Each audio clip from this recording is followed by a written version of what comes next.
Bom dia a todos. Uma satisfação enorme estar aqui hoje.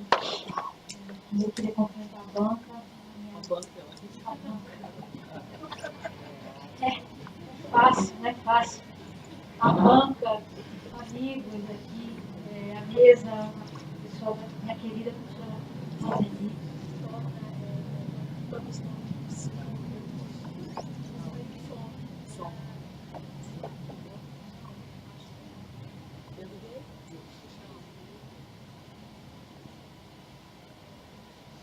Som. ligando, estou chamando de banca. Bom, quero agradecer o convite. Eu acho que eu desliguei tudo, não. Estou muito feliz de estar aqui hoje. Vou falar alto para se desligar. Não bloqueio. Não parou, não. Alô? Não está. Troca o microfone. Já está disparado. Bom, quero agradecer a minha querida. É difícil agradecer, né? A minha querida professora, amiga, companheira Roseli, professor Paulo Henrique, professora Eliane, fazer a satisfação enorme entre amigos. Eu vou tentar articular a partir da ideia de amor mundi, da própria Hannah Arendt, né? Amor é uma palavra tão maldita para as ciências sociais, né? Não quanto a dádiva. Mas eu acho que vou ousar dizer que em tempos sombrios é preciso amar. Então, mas amar como? Amar de que maneira? Para isso, eu vou tentar articular a noção de amor mundi em Hannah Arendt e a partir dessa leitura da própria condição humana, o que eu chamaria a partir dos teóricos da teologia política de 1920, né, de uma ética política pós-identitária do amor, a partir da noção de injustiça. Então, na verdade, eu vou associar amor mundi em Hannah Arendt à noção de injustiça e tendo como ponto central a ideia de que o próprio sujeito, o sujeito da injustiça e o sujeito da política, a gente vai ver como isso se relaciona, ele não é só captura, ele é também emancipação. Como agenciar, então, essa perspectiva de amor. E é muito interessante porque se vocês pegam a condição humana, ela é um livro onde a Arendt o tempo todo, né, vai falar de que a política não pode falar de amor. Daí a tentativa de falar de amizade e sistematicamente, em todos os momentos em que Hannah Arendt é interpelada a responder qual é a relação da política com o amor, ela sempre, né, com muita suspeita em relação ao que o amor pudesse oferecer à política. Mas é interessante, porque no momento de articular algo que tivesse a ver com a condição humana, ela vai, de alguma forma, querer chamar a condição humana de amor mundi. Tem uma carta que ela diz, eu gostaria de chamar meu livro A Condição Humana de uma teoria política do amor ao mundo. Então, de que amor a gente está falando? Eu começo com essa passagem, porque ela é uma das passagens emblemáticas da Arendt, onde amor mundi representa o ponto em que decidimos se amamos o mundo bastante para assumirmos responsabilidade por ele. É interessante porque, se vocês... vou adiantar só para poder falar disso. No Denktagebuch, que é um livro de reflexão, de anotações, que faz uma espécie de diário, mas não da vida cotidiana, mas das ideias, ela vai se perguntar por que que é tão difícil amar o mundo.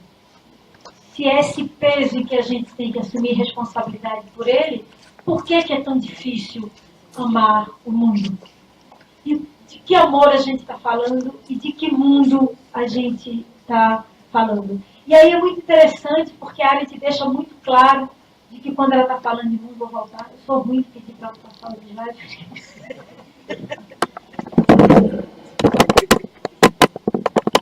Vou deixar.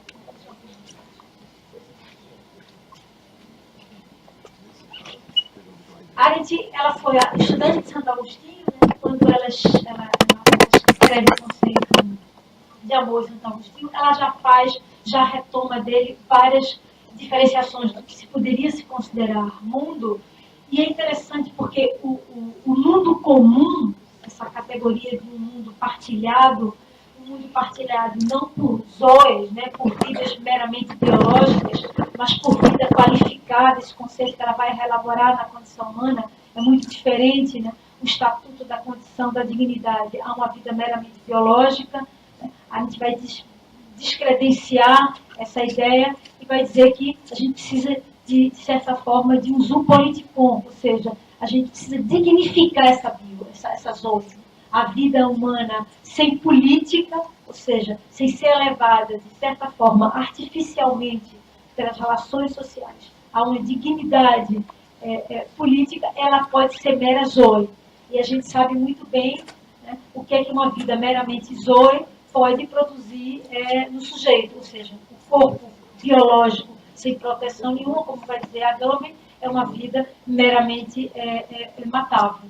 Então, o mundo comum, a partir de Santo Agostinho, e essa tentativa de falar de amor para Hannah Arendt, vai estar o tempo inteiro integrado ao projeto da condição humana, mas mais do que isso, ela vai ser reatualizada nos escritos sobre o julgamento, sobre a vida do espírito na última fase da vida da Hannah Arendt. Então, o peso do que a gente vai fazer com o mundo, né, com a responsabilidade que a gente tem sobre o mundo, vai ter duas dimensões importantes. Uma dimensão subjetiva e uma dimensão objetiva. A gente vai trabalhar com esse conceito de espaço entre, né? Um espaço entre que é objetivo, a gente constrói um mundo comum, esse mundo é material, mas ele é um mundo simbólico também, ele agrega os sujeitos. E é muito interessante, porque eu estava relendo umas cartas para a conferência de hoje e tem um momento de uma correspondência que ela fala: demorei muito para poder sentir amor pelo mundo. Mas o que era isso? O que era sentir amor pelo mundo?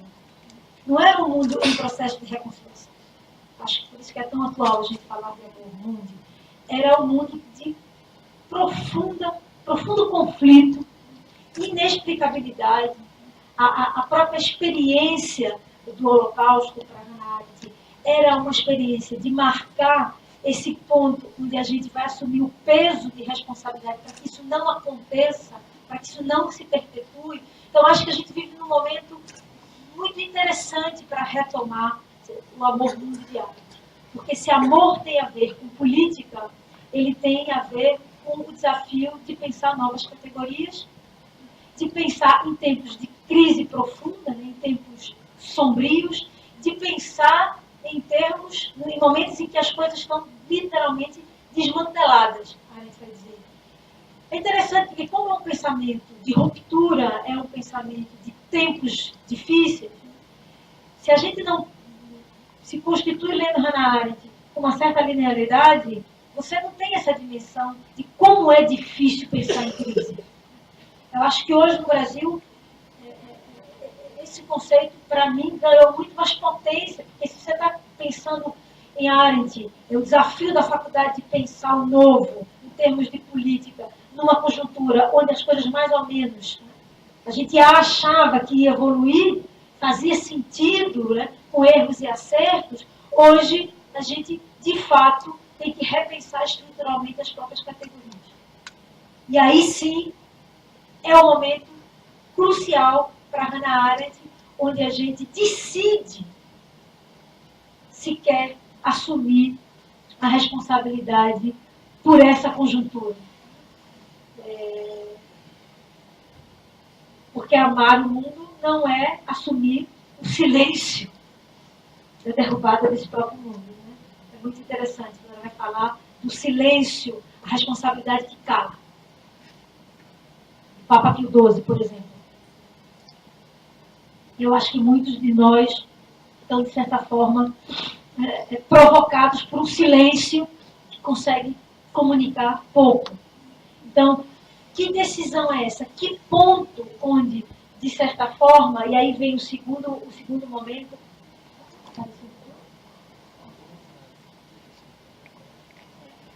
Faltou? Eu acho que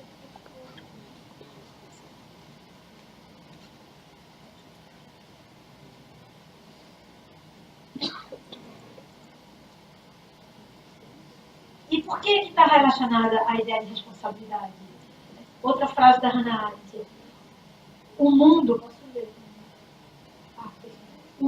é directores mundi. O amor do mundo constitui o mundo para cada um de nós. É a forma como nos ajustamos ao mundo. Ela vai usar a expressão, a forma na qual a gente fit into the world, né? Você encontra um lugar, mas o que é esse lugar? É um lugar interno, subjetivo, privado? Não. Para Arendt, é justamente a partir das minhas negações, das minhas afirmações, que define o que eu sou no mundo. Né? Ela vai trazer a categoria que diferencia o que do quem. Então, quem você, que resposta concreta você dá na vida coletiva? Como você se apresenta? De que coragem você é responsável? A gente vai trabalhar muito com a ética da visibilidade de atos e palavras, né? A ideia de praxis e lexis como o lugar onde você, de fato, vai assumir a responsabilidade por quem você é.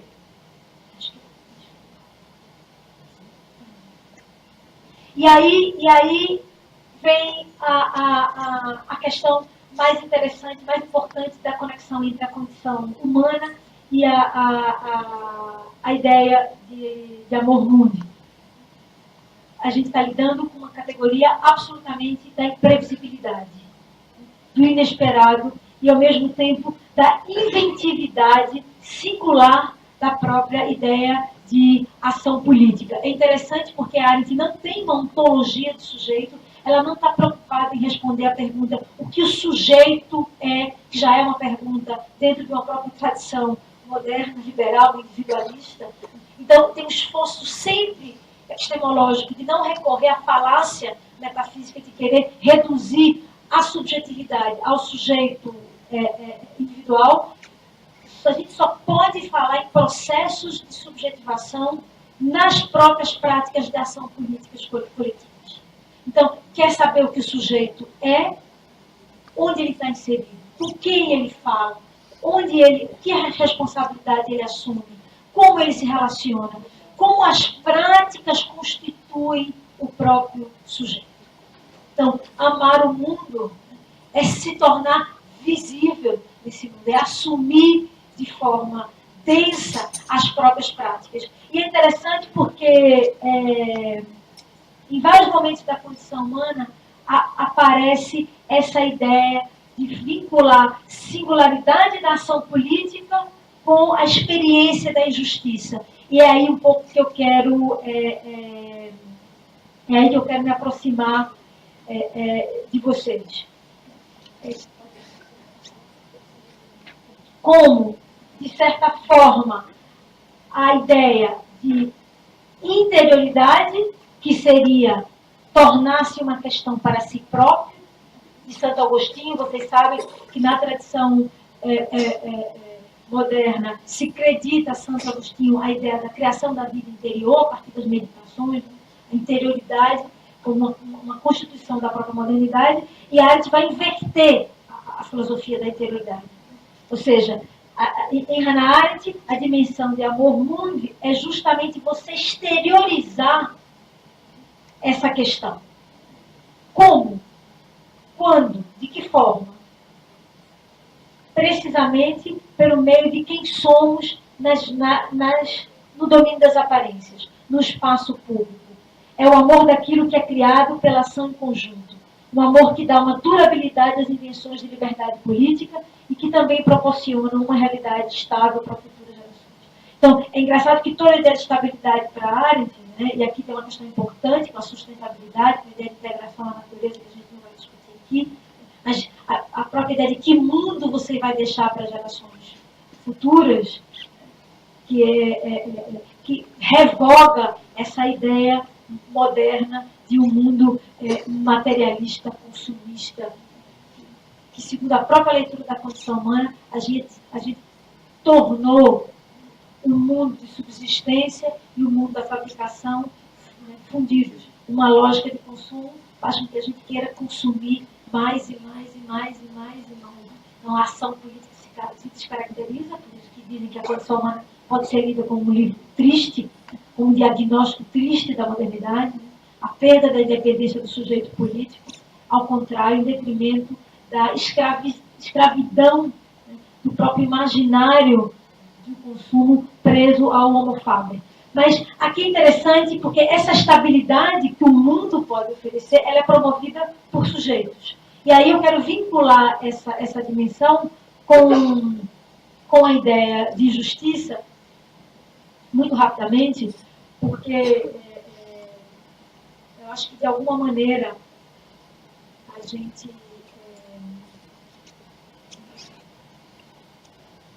quando a gente fala de um amor que não tem uma característica individualista, eu estou querendo também com vocês que a gente possa aceitar o desafio de pensar a categoria do amor mundo como uma política pós-identitária. Pós-identitária não no sentido em que nós não assumimos identidades ao longo das nossas vidas. É óbvio que a gente assume uma série de identidades ao longo da vida. Identidades que vão das mais triviais às mais complexas. Mas que a constituição do sujeito, a partir das próprias dinâmicas e práticas, ela pode ser profundamente interpelada. A própria identidade pode sofrer profundas mutações. Então, eu acredito que amar, para amar quem é igual a gente, é uma categoria que não tem relevância política. Amar só pode ter uma relevância política se eu sou desafiada a amar quem me gosta, quem não me agrada, quem eu não entendo. Nisso o Carl Schmitt foi perfeito, quando ele trouxe essa dimensão de que a política ela é feita quando você é capaz de tragar esse outro que você não suporta. E a gente está vivendo momentos de intolerância profundos no Brasil.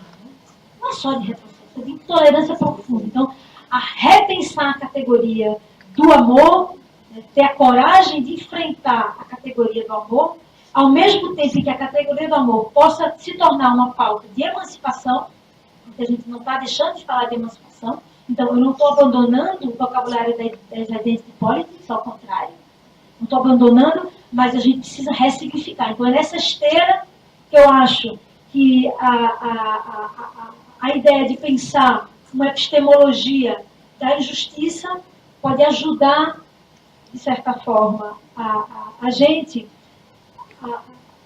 a enfrentar esse desafio. Então, eu vou muito brevemente, senão daqui a pouco Tem 10 minutos.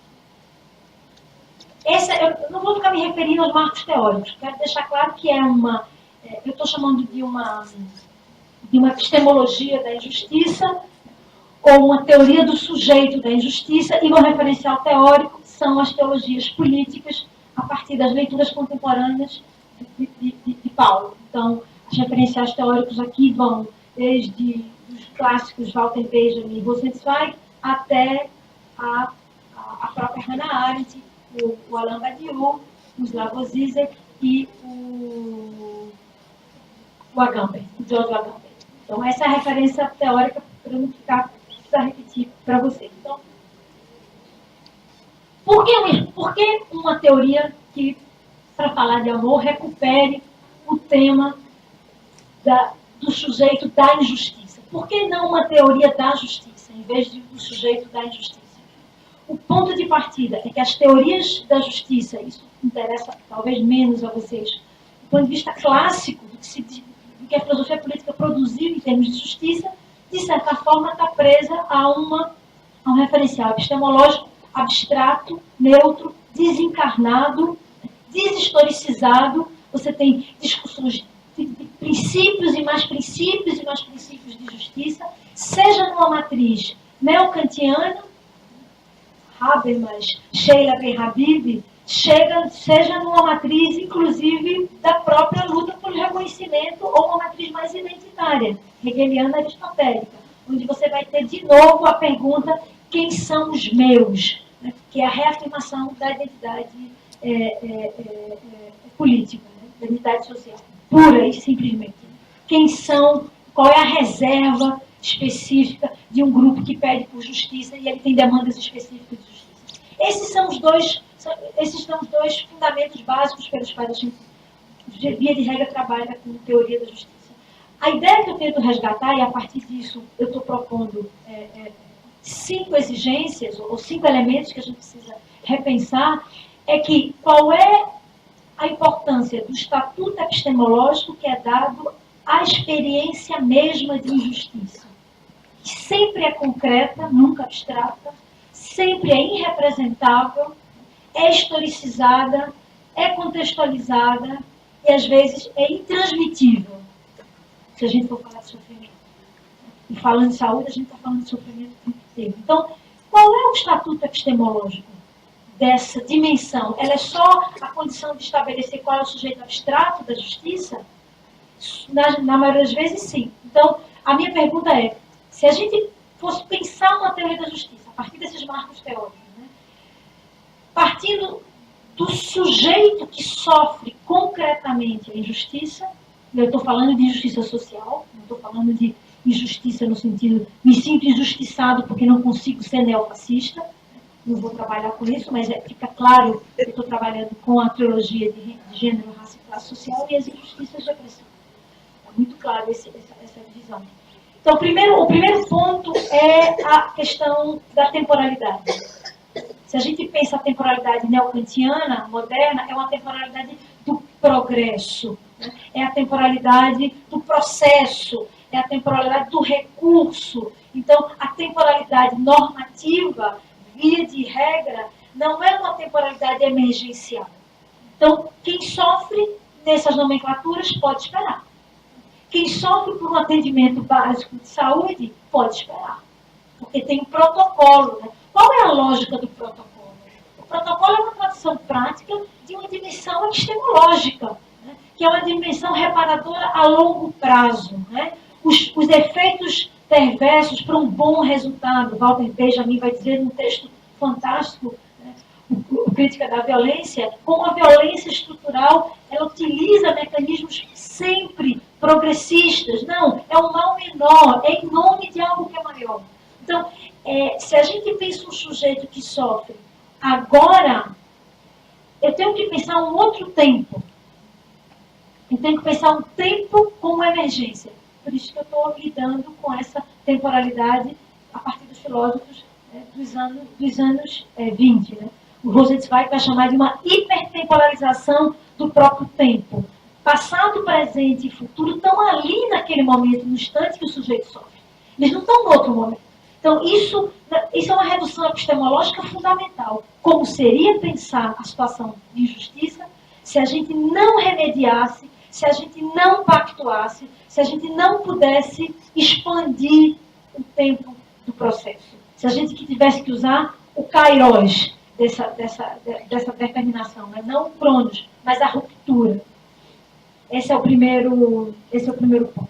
Vou correr mais rápido. O segundo ponto seria, então, o topos. Se a gente está falando de um sujeito que sofre, ele não só tem um tempo, ele tem um topoi, ele tem um espaço. O que é o espaço? O espaço são as dimensões absolutamente históricas, concretas, sociais, que dão todo o entorno daquela situação de opressão. Então, não é igual você ter o devido processo legal para quem rouba um pedaço de carne e vai preso no Brasil, quem rouba na Lava Jato. Não é, a temporalidade do processo não pode ser a mesma. As condições pelas quais aquele sujeito vai passar pelo sistema penitenciário brasileiro é absolutamente concreto. O que leva esse sujeito? o que leva a maior população carcerária do planeta. Nós somos a quarta comunidade carcerária do mundo, né? O Brasil está em quarto lugar. Ter 90% de pequenos drug dealers. O que é essa comunidade? Quais são as circunstâncias sociais? Não é uma sociedade de delinquentes. Então, quais são as circunstâncias sociais que produzem essa situação, que produzem esse sujeito? Então, a ideia da espacialidade, da praxe, da injustiça, tem um conceito a partir de Derrida, que também faz parte dessa tradição, que ele vai chamar de justiça hiperbólica, que, de certa forma, a gente tem que, no primeiro plano, de alguma maneira, quando você entende que o sujeito, na situação de injustiça, ele implica, aquela situação implica numa praxis, implica em práticas. De que práticas a gente está falando? O primeiro ponto de uma praxis seria desarticular ou mesmo romper com a subsunção do sujeito abstrato representado da lei. Se você localiza uma circunstância de vulnerabilidade simbólica ou substancial, histórica, política e social daquela situação, de certa forma, você desarticula essa ideia de neutralidade do sujeito da lei. No segundo momento, essa prática, e aí talvez o meu lado mais positivo, mais esperançoso, ele pode provocar novas concepções, novas intercepções. Quer dizer, ele pode operacionalizar novas inscrições dentro das próprias gramáticas normativas. A gente não pode abandonar as gramáticas normativas. Quer dizer, bom, o que a gente está assistindo agora no Brasil são as gramáticas normativas ditando as gramáticas políticas. Né? Ou seja, o que a gente faz com as práticas normativas? Porque é só uma questão de ir para a rua lutar, ou a rua e a instituição precisam de uma relação profunda de supressão mútua. Porque se a gente está só na rua e não tem disponibilidade, está dentro das práticas normativas, de entender a normatividade, a produção das políticas públicas como um lugar de intercepção, a gente adere a essa dualidade da filosofia política contemporânea, que, de uma forma ou de outra, teoricamente, pergunta a você: você está na instituição ou está na rua para fazer política? Eu quero estar na rua e na instituição. Então, canibalizar a própria instituição, alterar a lógica do processo, reverter o protocolo, é um agenciamento fundamental, se a gente quer intervir. Né? Então, esse é o segundo plano. E o terceiro plano, que já me leva para o segundo aspecto, que é, ali, quando você intervém nas práticas, eu estou reivindicando que existe um processo de subjetivação política. O sujeito também se forma. Quando a Arendt vai dizer que não tem política fora da ação, você fica, não tem subjetivação fora da ação, você fica, como assim? Eu não sou sujeito, né, de direitos e deveres, como é que só tem subjetivação na ação? Quando você pensa em toda a teologia política, né, Badiou vai dizer, é a prática que figura. A prática é tão forte que ela pode até mudar a sua própria identidade, fraturar a própria identidade. Eu quero outra. Eu quero reverter a própria identidade. O terceiro ponto me leva à espinha dorsal de uma fenomenologia, né, do sujeito da injustiça, que é a ideia da narrativa testemunha. A importância, a negligência que se tem com a ideia de testemunho de pessoa. Em todos os níveis. No nível de direito, ela é factual, mas na medicina também. O depoimento daquele que sofre. Eu não posso abrir mão de ouvir a história. O conjunto de história. A história comum ou a história do próprio sujeito. A história da comunidade. Qual é a história? O Benjamin vai dizer, depois vai falar da história em fragmentos, e vai falar da Erinnerung, o ato de rememorar, não é simplesmente você lembrar, é como você conta, como você materializa a história, como você produz a história. Então aqui a gente tem uma crítica profunda à teoria da representação abstrata, universal, que não precisa falar muito, eu já sei, é só aplicar o protocolo. Não. Então qual é a dimensão epistemológica da narrativa testemunhal em detrimento da absorção do sujeito abstrato da saúde. Né? É aquele que você vai simplesmente enquadrar em algo que já está protocolado. Isso tem implicâncias importantes, a gente pode discutir um pouco depois, porque eu acho que esse sujeito, inclusive, ele intercepta a própria representação reprodutiva da própria normatividade.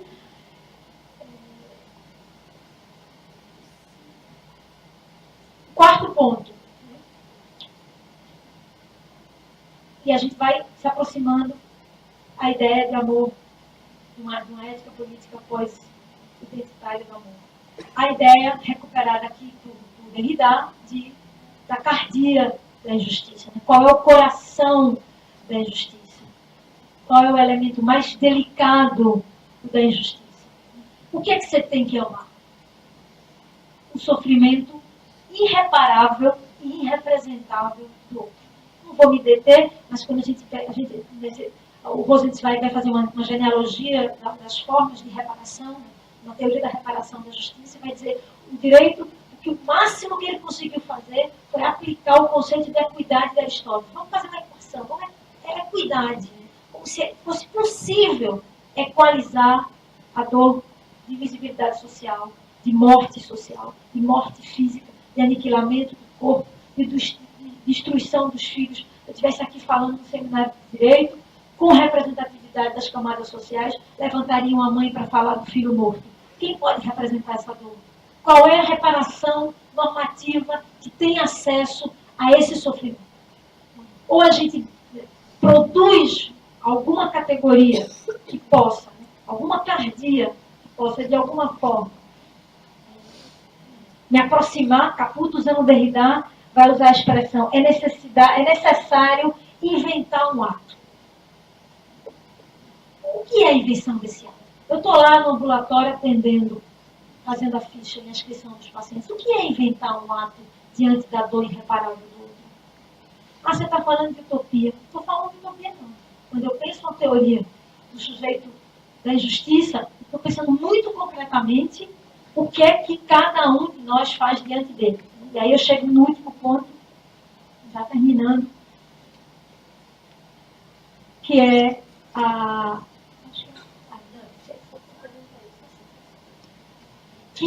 a força da injustiça. A responsabilidade pelo outro. Eu coloquei a pergunta, essa pergunta ela é feita por Caputo, usando a obra de Derrida. Como cada um de nós responde ao ser interpelado pelo sujeito da injustiça social aqui e agora? Qual é esse ponto onde... Como é que a gente se interpela por essa relação? E aí eu termino com dois níveis, né? O primeiro nível, ainda para pensar numa ética política pós-identitária do amor, a primeira dimensão, ela é muito concreta. É como cada um de nós, diante da emergência singular do sofrimento, diante de mim, concreto e intolerável, reage aqui e agora a esse outro. E a segunda questão é uma questão que nos leva a uma dimensão coletiva. E aí, vários estudos agora tentando repensar o conceito do comum, que não é necessariamente o público e o privado, não vai dar tempo para a gente discutir isso, mas a ideia de comunalidade, se a gente está falando de um mundo comum, o que a gente está chamando de comum? E a minha provocação é: o comum e o amor na política só vale a pena serem pensados se a gente consegue, de fato, adiante daquilo que a gente não gosta, do outro que a gente não compreende, do louco que a gente não acata, do invisível que a gente invisibiliza. Quem é esse outro e como coletivamente, e que fundação de comunalidade a gente vai ter que pensar para além das categorias identitárias. Ou seja, eu, Betânia, mulher nordestina, protejo mulheres nordestinas. Acho que isso é muito pouco para pensar política. Mas como seria pensar essa comunalidade e esse amor do mundo? Obrigada.